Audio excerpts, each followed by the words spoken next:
Good morning, students. Welcome to all of you on the educational YouTube channel of विश्व भारती शिक्षा सदन changing the way of studying. My self Ranvijay Thakur आप सभी students का इस channel पर बहुत बहुत स्वागत करता हूं। स्टूडेंट्स, आज हम लोग class 6 English book volume 2 4th chapter the old clock shop को पढ़ेंगे। तो चलिए स्टूडेंट्स शुरू करते हैं। Christmas eve had arrived. Christmas की शाम हो चुकी थी। As last minute shoppers were going home, a thick white sheet of snow lay over Salt Lake City, USA. दुकानदारी के अंतिम समय में दुकान वाले अपने अपने घर जा रहे थे और साल्ट लेक शहर, अमेरिका के साल्ट लेक शहर में सड़क पर एक सफ़ेद मोटी बर्फ की चादर बिछी हुई थी। Yet the lights were still burning in the old clock shop as Ray, its old deaf owner, worked on a clock he had sold that day. अभी भी एक दुकान में, एक पुरानी घड़ी की दुकान में बत्ती जल रही थी, जिस दुकान का मालिक रे था, जो कि काफ़ी बूढ़ा और बहरा था। वह एक घड़ी को बना रहा था जो कि उसी दिन उसने बेची थी। Having finish his work, Ray stood up and was on his way to the back room when a cold rush of air from the front door hit the back of his neck. अपना काम खत्म कर लेने के बाद रे अपने दुकान के पिछले कमरे की तरफ जैसे ही बढ़ा, उसे सामने वाले दरवाजे से ठंडी हवा का आने का एहसास हुआ। मतलब कि दुकान में किसी ग्राहक के आने का उसे आभास हुआ। He turn to meet in last minute shopper but his old wise eyes told him that this was not a shopper. वह दुकान में आने वाले, उस अंतिम समय में आने वाले ग्राहक को देखने के लिए मुड़ा, लेकिन उसकी बूढ़ी और बुद्धिमान आंखों ने तुरंत पहचान लिया कि वह कोई ग्राहक नहीं था। He saw two men, one is in his 20s, the other closer to 50। उसने देखा कि दो आदमी थे, एक लगभग 20 वर्ष का और दूसरा लगभग 50 वर्ष का था। The younger man remain at the door. वह जवान आदमी दरवाजे पर ही खड़ा रहा।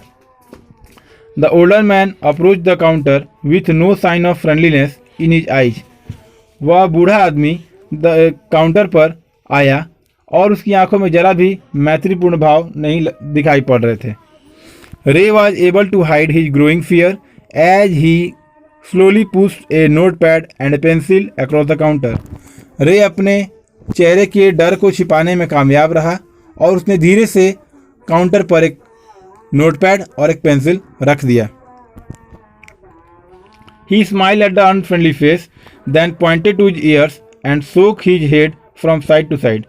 वह उस अनजाने चेहरे की तरफ देखकर मुस्कुराया, फिर उसने अपने कानों की तरफ अपने सिर को एक तरफ से दूसरी तरफ हिलाते हुए इशारा किया। A quick look of surprise changed the man's face. उस आदमी के चेहरे पर अचानक आश्चर्य के भाव जागृत हुए। As he studied the notepad, जैसे ही उसने उस नोटपैड को पढ़ा। Then turned and said something to his friend. फिर वह आदमी पीछे मुड़ा और अब दरवाजे पर खड़े अपने दूसरे दोस्त से कुछ कहने के लिए पीछे मुड़ गया।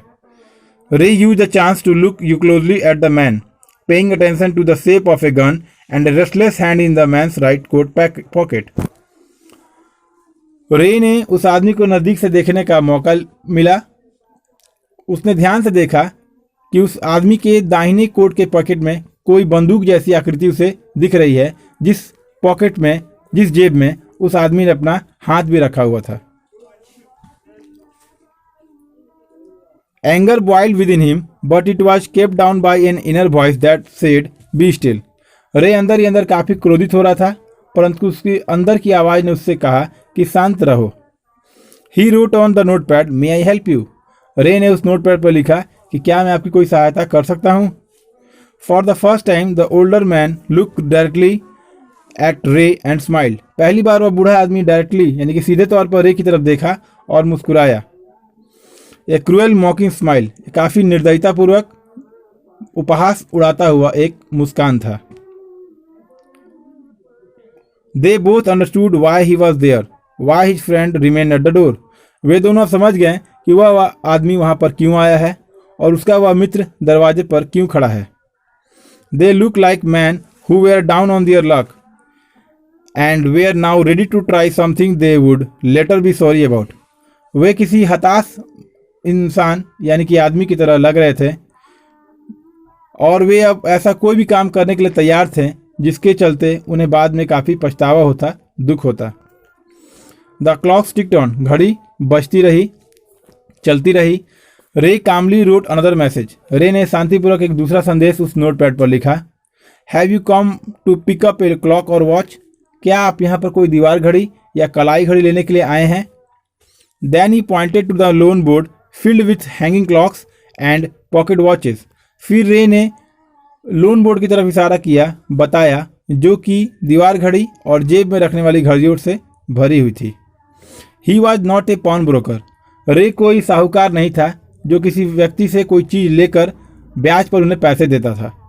But at the same time couldn't say no to the needy people who place their old watches और clocks before him for anything they could get, परंतु उसी समय वह किसी ज़रूरतमंद व्यक्ति को सीधे तौर पर ना भी नहीं कहता था, जो कि अपनी कोई चीज़ लेकर आते थे, जिसके बदले उन्हें जो भी धन मिलता था वो लेते थे, उन्हें वह ना भी नहीं कहता था। ही लोन्ड मोर देन ही शुड, जितना उसे किसी को उधार देना चाहिए उससे ज़्यादा वह उधार सभी को दे देता था।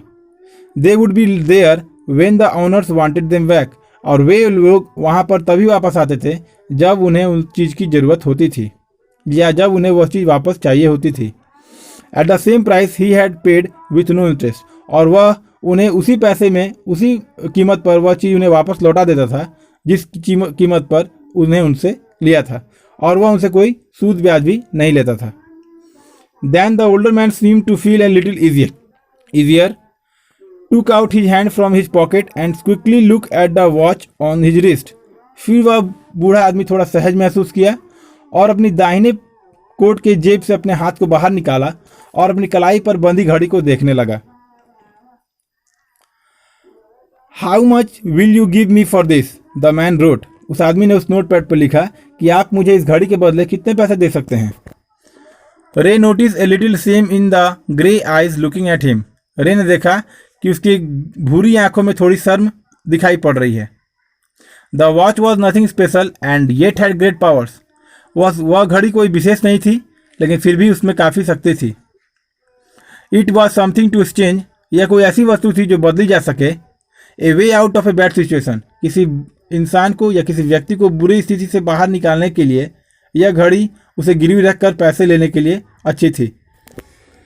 Knowing that great need had brought the man to his shop in the first place, Ray asked, "How much do you need for it?" यह जान करके कि बहुत अधिक ज़रूरत पड़ने पर ही यह व्यक्ति रे की दुकान में आया है, रे ने उस व्यक्ति से पूछा कि आपको इस घड़ी के बदले कितने पैसे चाहिए।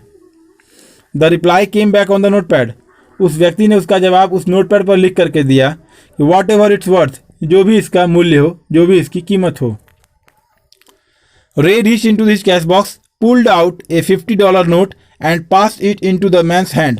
रे अपने कैश बॉक्स की तरफ अपने हाथ बढ़ाया और एक $50 का नोट लेकर के उस आदमी के हाथों की तरफ बढ़ा दिया। As they shook hands, Ray looked into the man's eyes. They seemed to say thank you.